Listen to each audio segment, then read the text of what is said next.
రాజకీయాల్లో నీతి నిజాయితీ కలిగినటువంటి వ్యక్తులు రాజకీయాల్లో ఉండాలని నా కోరిక. ఎందుకంటే చాలామందిని చూస్తాం ప్రజాసేవలోకి వస్తూ ఉంటారు. ఎందుకు వస్తాం? ఎజెండా ఏంటంటే మేము ఒక ఇంత పెట్టాం, మేము దానికి 100 రెట్లు ఎక్కువ సంపాదించుకోవడానికి అన్నట్టు ఉంటాను. లేదంటే కొంతమంది కులం పేరు చెప్పో మతం పేరు చెప్పో బ్లాక్మెయిల్ చేసో డబ్బులు సంపాదిస్తున్న ఎజెండాగా రాజకీయాల్లోకి వస్తాం. ఈ మధ్యకాలంలో ఎక్కువైపోయింది, ఫ్యాషన్ అయిపోయింది. లేదా ఏమన్నా డబ్బులు సంపాదించి రియల్ ఎస్టేట్లోనూ ఇంకా మోసాలు చేసి ఆ మోసాలు చేసి ఈ మోసాలు చేసో కొంచెం డబ్బులు ఖర్చు పెడితే ఎమ్మెల్యే అయిపోదామని ఎంపీ అయిపోదామని వస్తున్న పరిస్థితి కూడా చూస్తాం. రాజకీయం అంటే ప్రజాసేవ అంటే చాలా త్యాగం కావాలి, సాక్రిఫైస్, సెల్ఫ్ సాక్రిఫైస్ కావాలి. అంత త్యాగం ఉన్నవాళ్లే రాజకీయంలో రావాలి. అంతేకాని మేమెంత డబ్బులు పెడతాం తర్వాత ఎంత డబ్బులు సంపాదిస్తాం ఇదే ఎజెండాగా ఉన్నవాళ్ళు రాజకీయంలోకి రావడం అంటే నాకైతే ఇష్టం ఉంటుంది.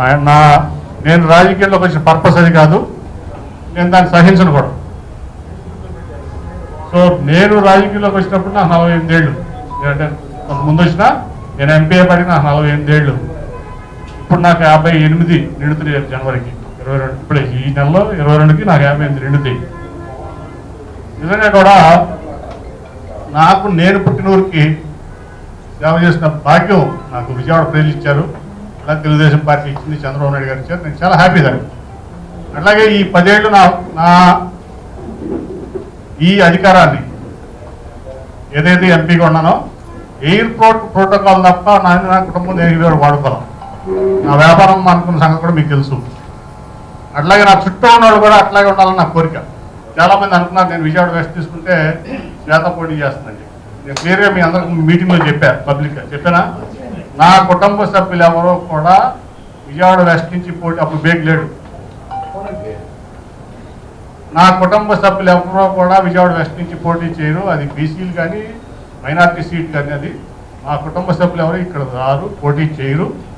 మేము రాజకీయం చేసేది ప్రజాసేవ కోసం, ఈ ప్రాంతం కోసం తప్ప ఏదో వెస్ట్ నేలుకుందామనో ఈస్ట్ నేలుకుందామనో సెంట్రల్ నేలుకుందామనో ఏదో సామ్రాజ్యం కాదు. సో ఇటువంటి వ్యక్తులు నిజంగా ప్రజాసేవలో ఉండాలి. మనం రాజకీయం అంటాం, దాని హిందీలో రాజనీతి అంటారు. సో రాజనీతి ఏంటంటే నీతి గలవాళ్ళు, నిజాయితీ గలవాళ్ళు, నిజంగా ప్రజాసేవ చేయాలనుకునే వాళ్ళే ఈ రాజకీయంలో ఉన్నాను. నా అజెండా, నా అభిలాష, అట్లాగే నా ఐడియాలజీ. కాబట్టి చాలామంది నన్ను వ్యతిరేకిస్తారు. ఎందుకు వ్యతిరేకిస్తారు మీ అందరికీ తెలుసు. నేను అవినీతిని సహించను, నేను ల్యాండ్ గ్రాబింగ్ సహించను, నేను వేరే పనులు చేసి పార్టీకి చెడపేరు తెచ్చేవాడిని సహించను. నేను ఆర్గనైజేషన్లో పనిచేస్తానంటే నా ఆర్గనైజేషన్ టీమ్ బిల్డింగ్ ఇంపార్టెంట్. నాకు బేగ్ లాంటి వ్యక్తులు కావాలి, వెనకంటి జీవరత్నం లాంటి వ్యక్తులు కావాలి, నాకు కోసం ముని లాంటి వ్యక్తులు కావాలి, నాకు మా గోగుల రమణ లాంటి వ్యక్తులు కావాలి, మీరందరూ కావాలి.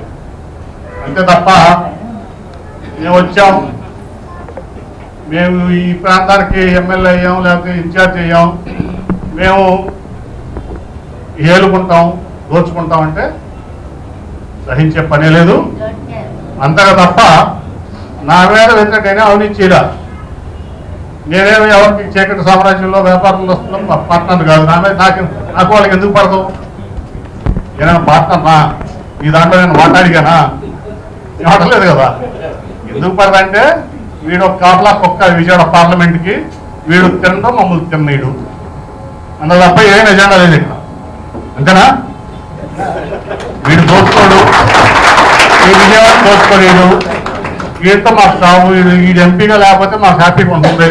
వీడు అసలు ఈ తెలుగుదేశం పార్టీ నుంచి పోతే మేము చక్కగా ఈ పార్టీని ఈ బెదవాడిని ఇక్కడ జగ్గవాడి నుంచి విజయవాడ ఈస్ట్ వరకు అటు తిరువురు వరకు దోసుకు తినొచ్చు అనేదే ఎజెండా.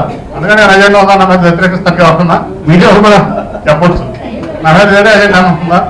నేను మీ దాంట్లో మాట్లాడిగానా? నేను బిజినెస్ పార్ట్నర్నా? అది ఏంటి? నేను ఈస్ట్లో వచ్చి వెళ్తున్నానా, సెంట్రల్లో వచ్చి పెడుతున్నానా, వెస్ట్లో వచ్చి పెడుతున్నానా? పెట్టలేదు కదా. ఏంటంటే ఈ కాహలో కుక్క విజయవాడకి వీడుండగా ఏ పార్టీకైనా, ఆ పార్టీ అనే కాదు, వైసీపీ అనే కాదు, ఎవడో కాదు, అవినీతి పనుల్ని సహించే పనే లేదు విజయవాడ. నేను అంతగా వస్తూ ఎవడు ఎన్ని చేసినా కానీ దానికి సమర్థంగా ఎదుర్కోవడానికి ఇంతమంది నిజాయితీ పనులు ఉన్నారు ఇక్కడ, ఇబ్బంది ఏం లేదు. అలాగే విజయవాడ వెస్ట్ నియోజకవర్గం 2 సార్లు 2014లో నేను పోటీ చేశా. అప్పుడు బీజేపీ అలయన్స్ వెల్లంపల్లి శ్రీనివాస్ బీజేపీలో అభ్యర్థిగా పోటీ చేస్తే 3,000 దాకా ఓడిపోయాడు. నేను 14,000 మెజార్టీ ఇచ్చింది ఇదే విజయవాడ వెస్ట్ నియోజకవర్గం నాకు. అంటే 17,000 క్రాస్ ఓటింగ్. 2019లో చెల్లికన్ గారు అమ్మాయి 9,500 ఓట్లతో ఓడిపోయింది. నాకు 8,500 మెజార్టీ ఇచ్చింది ఇదే పశ్చిమ నియోజకవర్గం. అంటే 2 సార్లు కూడా 17,000 క్రాస్ ఓటింగ్ నాకు వేసి ప్రజలు విజయవాడ వెస్ట్ నియోజకవర్గం అంటే రాజకీయ పరిణితి కలిగినటువంటి నియోజకవర్గం. మనిషిని చూసి ఓటేస్తారు తప్ప ఇక్కడ పార్టీలను చూసో ఇంకోటే కాదు.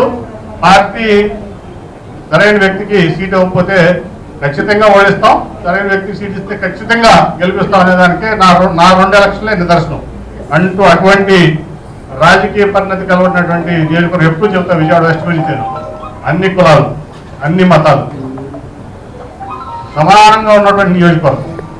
బీసీలో మరి అన్ని కులాలు, ఓసీలో అన్ని కులాలు. అటు వైశ్యాస్ ఉంటారు, ఇటు బ్రాహ్మిన్స్ ఉంటారు, కమ్మ ఉంటారు, రెడ్డి ఉంటారు.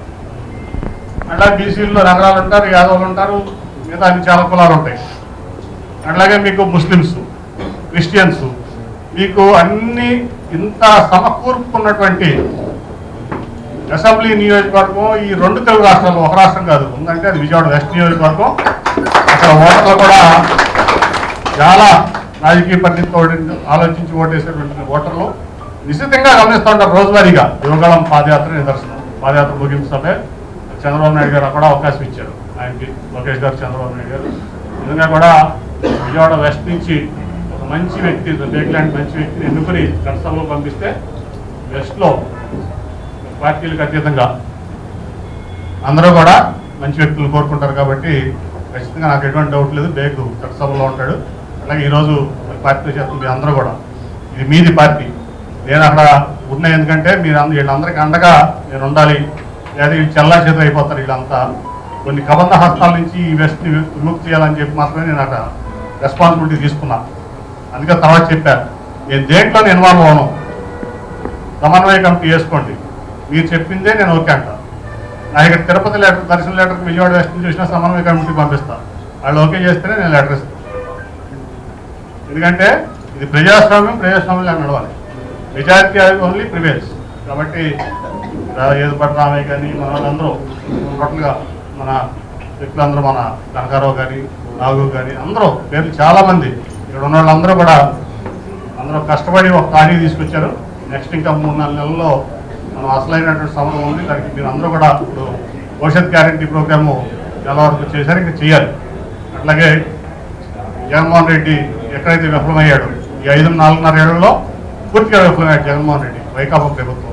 అట్లాగే 14 ఏళ్ళు మన చంద్రబాబు నాయుడు గారు ఏ రకంగా ఈ రాష్ట్రాన్ని ఒక దీనికి తీసుకొచ్చారో, మొన్న 5 ఏళ్ళు కానీ అంతకుముందు 9 ఏళ్ళు కానీ.